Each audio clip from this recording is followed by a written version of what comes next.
Hello, everybody. How are you doing? We're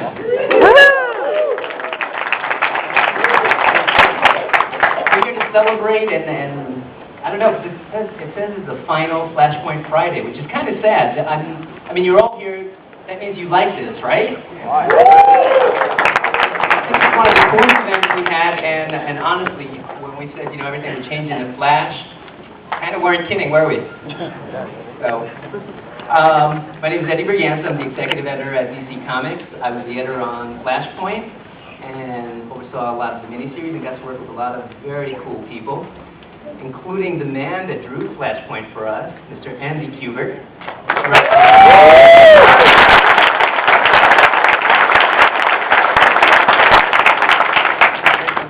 Thank you. Next up, I think one of the favorite miniseries that evolved from this, which was Batman, Night of Vengeance, with Brian Azzarello.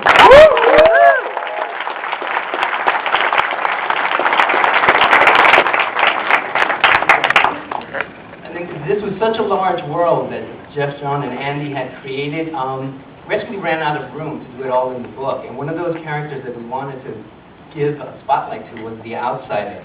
But as the series went on, we just couldn't have, we just didn't have the pages to fill it. So we went on to give it a mini-series, and I think the writer that I'm about to introduce really filled that out really well and gave us, a whole new kind of anti-hero. And here is Mr. James Robinson.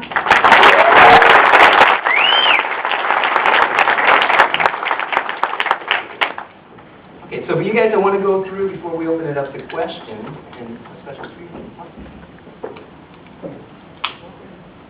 Francis, one more person. The person that kind of got us on the road to Flashpoint, Mr. Francis Manifold.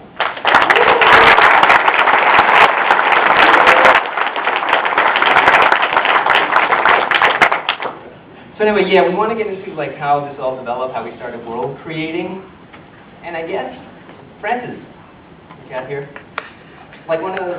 With you, we started with Jeff Johns. We started getting into what the details on this would be. Want to get a little bit into that, especially the character you created for it? Help create. Oh, we're talking about Hot Pursuit. Yeah. Yeah.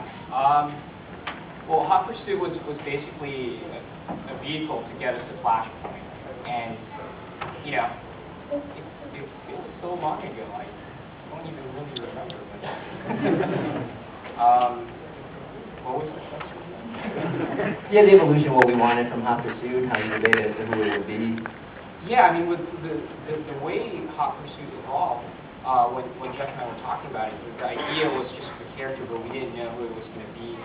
First, we toyed around with it being a few other supporting cast, potentially from the crime scene investigation lab, and eventually we decided, this would be pretty badass if it was Barry Allen.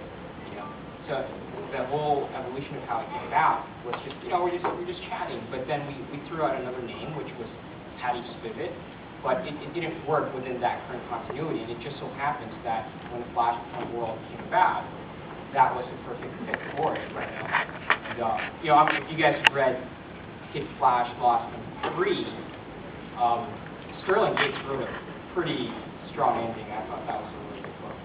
So I thought. Have you guys read it or not? Yep. Okay. Not to read it, it's a really cool ending. Anyway, and then we get into Andy. Jeff, how did you get involved into all of this? How did we rope you into creating a world? Well, you want to know how that happened? Yeah. I was giving Dan a ride home from the city. We went out to dinner one night. Okay. And I told Dan the deal. And I told Dan, I said, next project I'd like to do is a Flash project. And he goes, I have just the thing to work. And that's pretty much how it started. You had no idea what it meant, did you? I had no idea what it meant. I had no idea Jeff was writing it.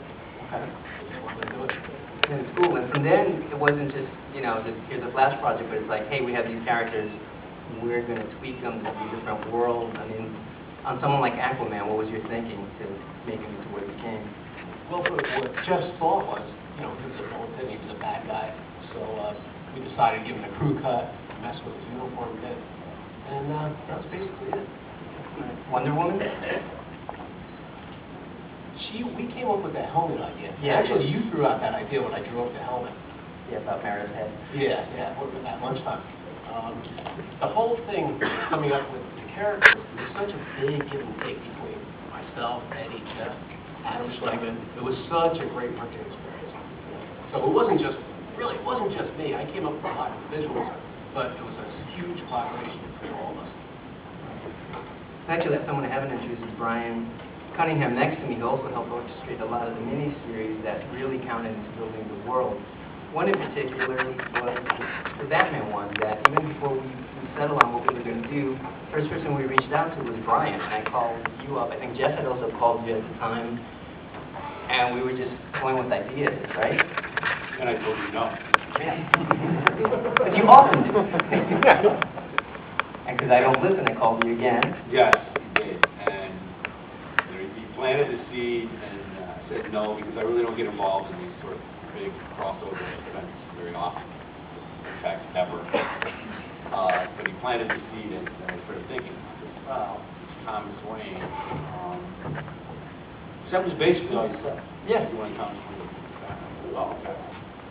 Well, who's Joe? And then I called him back and said,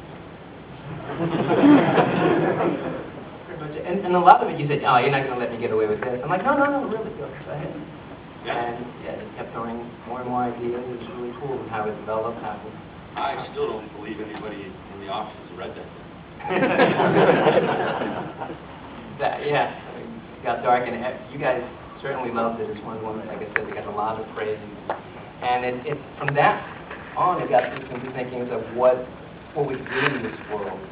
And that went into a lot of what, created the first issue, is how Batman and the Wayne casinos would be how he would be motivating the story. And ultimately, you'll see in the end, it kind of comes around, the relationship between Flash and Batman. It's very well connected to that comic book.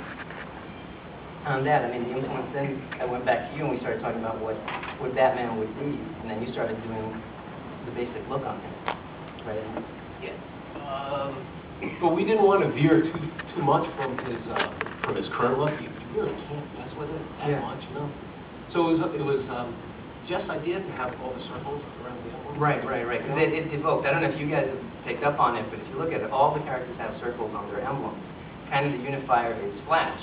Flash has the lightning bolt with a circle, so it's kind of that. We want to make that the Flashpoint world. Right. Chaos of that circle. Yeah, we wanted to do something different, red eyes. That worked out pretty well, the red belt. But I tried all different ways to mess with Batman, and he didn't come across as Batman, so I stuck pretty much close to what he is now.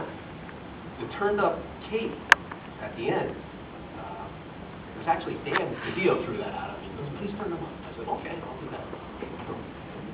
Oh, it worked out really well. Yeah. And a lot of the influence was in the 1940s. We were looking at Exactly, yeah. Like when I drew the Whatever Happened to Cape Crusader, the 2 issues I did with Neil Gaiman, I wanted to keep that look on Batman. It was a simple approach, kind of like a Bob Kane-ish type approach, and I thought that worked out really well. Brian, turning it over to you, why who you picked as the Joker? Why that person? Because it's so obvious.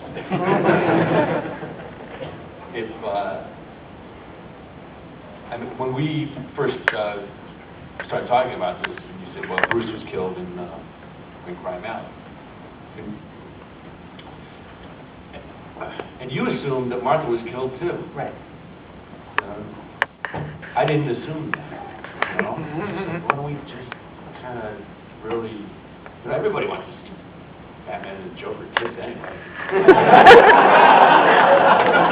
This was the way to get it done.